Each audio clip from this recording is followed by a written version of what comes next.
Welcome back to the Seven Figure Flipping Podcast. I'm your host today, Adam Whitney, and I'm co-hosting today with Dr. Sherri Fluellen, who is one of the house flippers and awesome people in our community. Sherri, why don't you tell us a little bit about yourself? Sure. My husband and I have been real estate investing since 2007. We added flipping as a strategy about 4 or 5 years ago. We live in Wyoming, which is where we've done most of our investing until recently. We've now expanded into Colorado, and now we're expanding into Missouri. We've got 4 teenagers that we are trying to mold into real estate investors as well, at least giving them exposure and opportunities, and they can make their own decision on their path. But I feel very strongly about making sure that they at least see the possibilities so they can make their own educated decision. And my background, I'm a psychologist and a certified high performance coach. And so I love being able to integrate that mindset into our real estate investing and into the investors that are in my sphere of influence. I love it. I love it. Well, let's get started on today's show.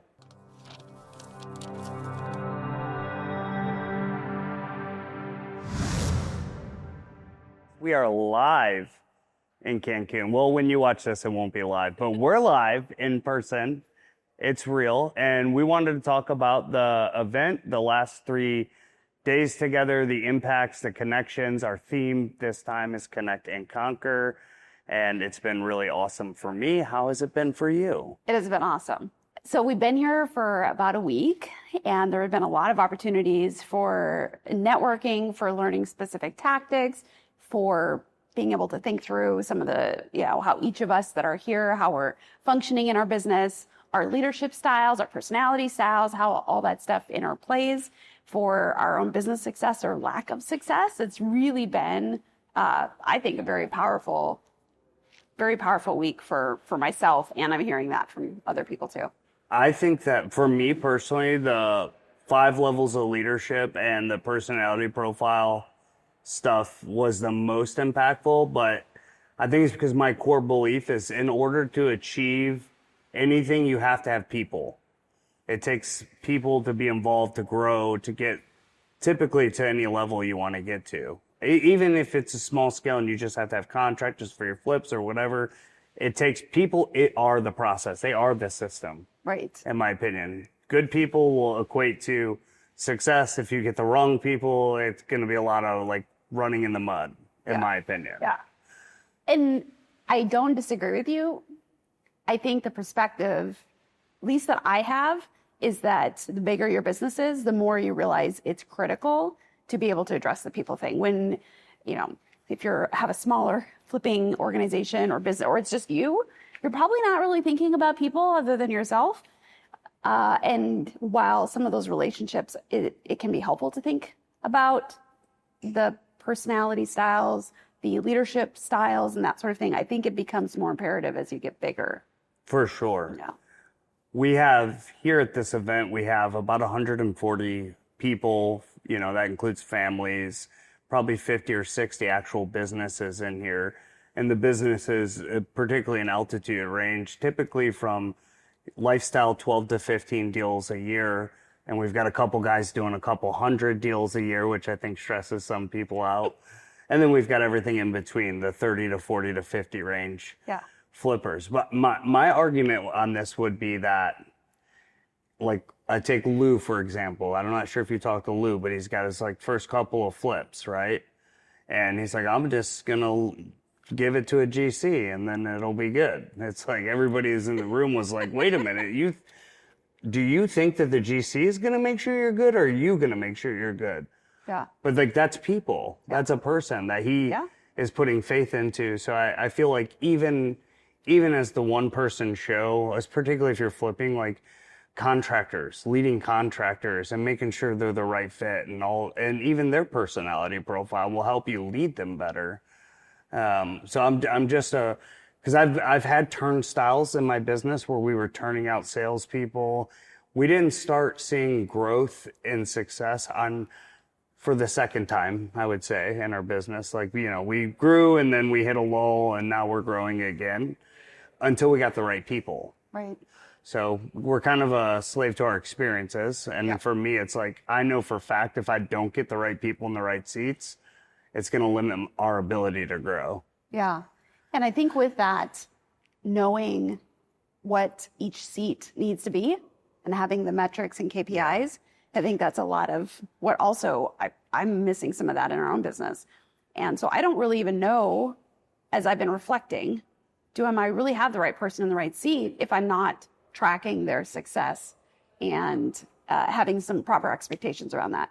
So the systems, I think, is a huge important part to recognizing then how, if you even have the right person. That's fair. Yeah. So that's the challenge for the new folks, right? Or the less mature businesses, or hey, I've just been doing it all myself. Now I'm going to bring people on. It's all in people's heads. Yeah. And not documented that so that you can plug somebody in, which is actually very critical, because anybody can go out and hire somebody right now, but if you don't hire them in and bring them in correctly and then give them a pathway forward and kind of some things to do in an organized way, that also will not go well. I've done that as well. Let's just do a quick recap. So we got here on Monday. We checked in that evening. We had some social time. That was really cool.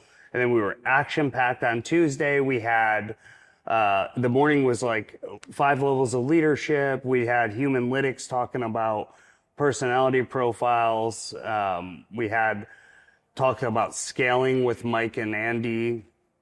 And that whole day was insanely packed. Then we did breakout rooms where you led one, of course.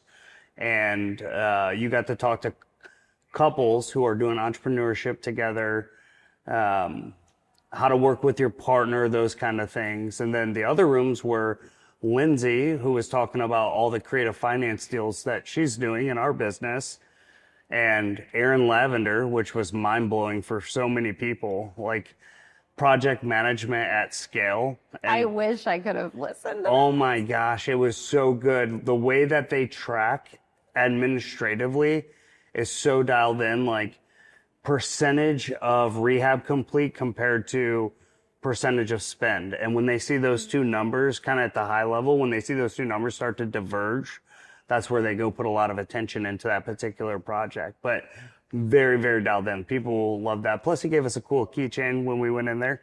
What? So you missed out for sure. He might have one for you. So that was good. And then there was another breakout that was marketing with Tyler. He's been deep in the marketing recently.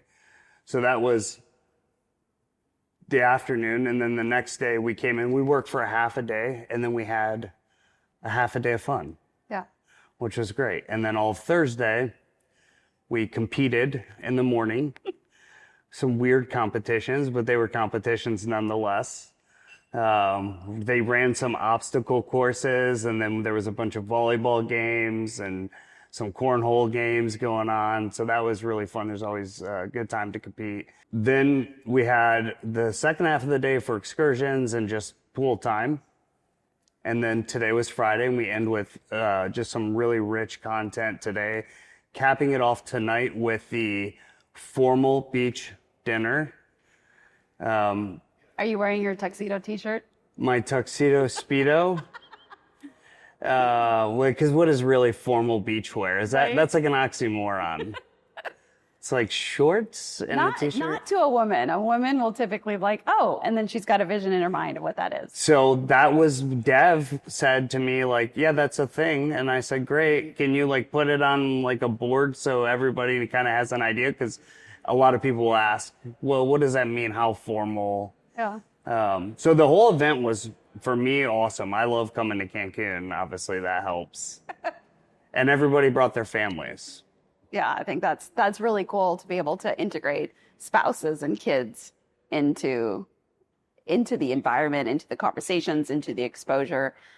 That for me, that is literally one of the core aspects of Seven Figure that led us to become a member, is the family integration.